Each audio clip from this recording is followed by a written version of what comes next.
Hi there.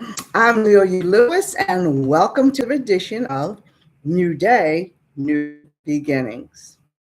Now, today's lesson is titled Following Unclear Path. It's kind of like walking through a maze. Do you make a left? Do you make a right? Which path do you take, especially when it's unclear? Now, ask yourself, you've been doing something that you know is right, but everything you do, it seems like it's going wrong. You get, you keep going. I do this myself. Sometimes I feel like, is this really working? But you keep doing it anyway. And you prayed about it, but you're not really getting a clear answer, and this happens to me. And that's why today we're going to start in the book of Isaiah. And we're going to go to chapter 49. And we're only going to read two verses, just verse 3 and 4, because this is a conversation between Jake and God. Now, God's talking to Jacob, and Jacob is responding. And in verse 3, it said, "And the Lord said unto me, Thou art my servant." And when he says that, he means you're not anybody else's servant, just mine. "Thou art my servant, O Israel, in whom I Jacob." Now, in verse 4, Jacob says, "I have labored in vain. I have spent my strength for naught, for nothing." And Jacob's feeling right about now. And but he says, he kept doing it, and he said, "Yet surely my judgment is with the Lord, and my work is with my God." So, you know, this is God's way of letting him know, first of all, don't worry about what others are saying, because you're my servant. This is God telling Jacob that. You're my servant. So nothing you do is in vain if it's for the glory of the Lord. And the same thing he told Jacob then, he says to us today. Because if we know we're doing what's right, no matter what people are saying or what they're thinking, as long as you're doing it, and I feel sometimes am I doing this in vain? Is anybody listening? Is it helping somebody? I feel that way sometimes. But like he told Jacob, if it's for the glory of the Lord, then it's not in vain. So think about yourself. Are you avoiding something that God has already asked you to do or called you to do? Or even are you avoiding something that you might have already asked God for, but now you feel like maybe I shouldn't have done that. Maybe I shouldn't have asked for that. Now, a lot of times, you feel, how do I say, frustrated. Yeah. And I do sometimes. And then you kind of lose your motivation, and, you know, then you get upset because you're not getting, am I getting enough response? You know, then you get kind of back offish. Not lazy, but you do, because it's like, well, I don't know, maybe I'll pass this time. Maybe I won't do it this week. But then you only get those feelings because you might have had a couple of disappointments, or You might have failed in one area of whatever you were trying to do, and you might be discouraged, and you might kind of slow down, just maybe I need to take a break, maybe this, maybe that. Why? Because you don't want to look like a failure to others. And that's where we kind of get off track. That's like being in the maze and making the wrong turn. Now, you can be in the will of God, but not feel God at the same time. First of all, because you're always in his will. It's just what you're feeling that makes you not feel him. I mean, he put you where you are for a purpose, because everything God does for us and to us is for a purpose and a reason.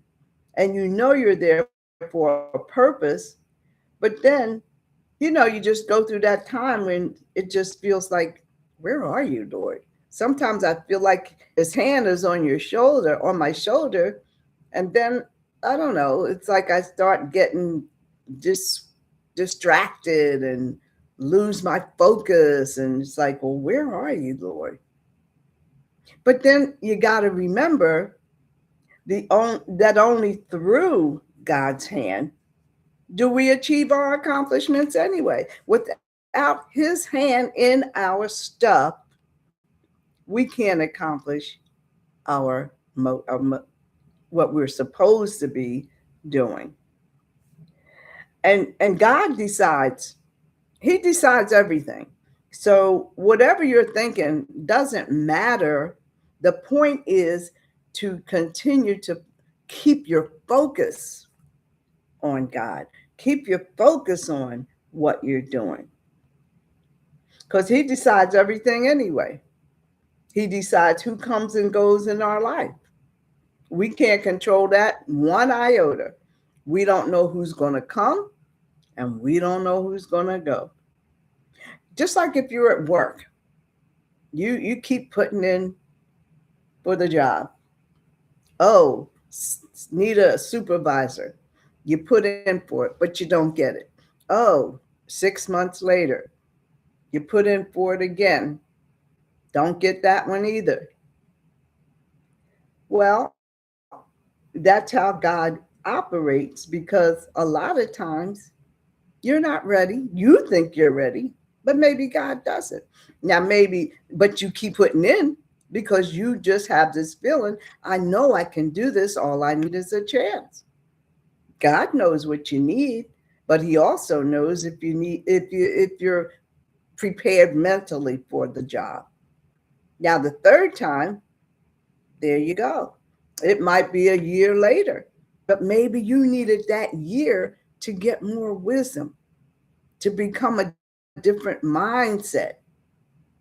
And a lot of times we look at different people and we say, oh, she's so pretty and he's so handsome and they're so smart and so talented, and the list goes on, and we're oohing and hollering over another person. Well, where do you think they got their talent from, or their beauty, or their looks, or their brains? They were born with those. And what about people that go through sickness?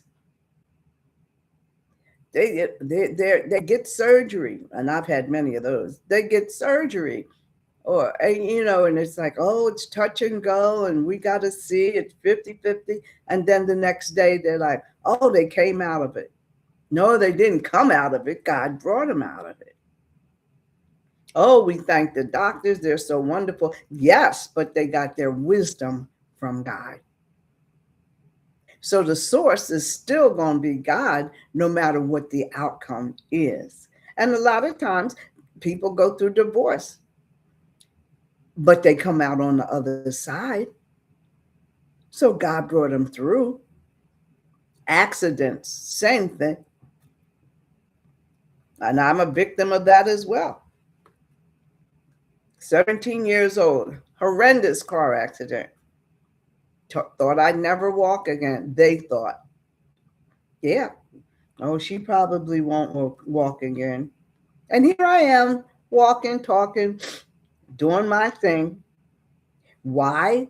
Because God brought me through. They didn't think I was. They thought I was just going to be in a wheelchair for the rest of my life.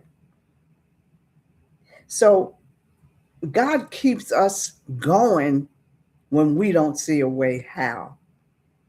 And sometimes we do feel like we do stuff and it's not getting, nobody's paying attention or, but I did hear a one liner. I forgot where I heard it, but it said, where God guides, he will provide. And he does. No matter what your scenario is, God knows what we need. He already knows. He knew yesterday what you were going to need today. And when we're discouraged, what we have to realize is that the hand of God provides everything we need. And a lot of times we lose track of that. And not only does he provides us sometime. From what you say? From making a wrong turn. He'll put something in our way to block us. And a lot of times, all the effort we put into stuff that we do, I'm working like a dog, I'm working overtime, a relationship, a creation, a, a dream that you had. And if it's not flowing the way we think it should flow, we think, are we doing this for nothing? And sometimes we feel like we're just, am I hidden from God or is he hidden from me? Because I'm not feeling it right now. But we listen sometimes to wrong voices. And we talked about that before as well. Because people, well, they'll just say what their opinion is and give you all kinds of advice. You've got to watch who you listen to. Because even though people talk against you all the time, oh, she thinks she's this and he thinks he's that, and they go on, but no human can cancel anything that God has created or called you for. If he called you to do it, he calls us to whatever he has in store for us when we're born. Before I came to this point where I am right now, God had all this planned a long time ago. I didn't know I'd be here at this age, just doing this for a year or two. This is my second year. But what was I doing all those other years? Different stuff. But now I'm here and I never expected to be to this point. Now, I understand we can lose a lot by listening to other people as well, or having people talking against you. You know, with this media thing, people say all kinds of stuff about people. So you really can't pay attention to that. People lose their reputations over that. Now, it can either build you or try to ruin your reputation. And that's why we can't place any faith in human beings because what they do or say doesn't really count. It's what you're doing and who you're listening to, and if you're following God's word. Now, we all make mistakes, and we know that. But whatever the mistake is, we will have to pay the consequence. But we have to learn that as well. And we just kind of ignore the warning sign, so we have to pay the consequences. We have to have the accountability. We have to answer to whatever the circumstance is. We have to take responsibility for it. So let's see. So we have to take responsibility and answer to it. But a lot of times we feel hidden. I guess I'll say hidden. Like nobody's paying any attention to us. Nobody cares. Why am I still doing this? But if God speaks a word over your life, you might not see it at the time, but that does not mean that He's not in it right now. And for every word He's spoken over your life, He did it before you were even here, before you even messed it up. He spoke it over you. Now, we may have done something that we messed up lately. That could be anything as well. It could be you messed up on the job. Well, if I hadn't done that, if I hadn't listened to this, it could be a relationship. If I hadn't done that, but it doesn't matter. It matters, but the point is, you can't mess it up so much that God can't fix it, because He can fix anything. And God has more than one way to win in your life. And we're going to talk about that because of Judges chapter 3. And we're going to talk about, his name is Ehud, because this is how God saved a nation. Now, Ehud, let's go to verse 12 in chapter 3. And this is about Ehud. And this is God guiding Ehud. And it says, and the children of Israel were evil in the sight of the Lord. They were just acting up. And the Lord was very angry. So He strengthened the king, Eglon.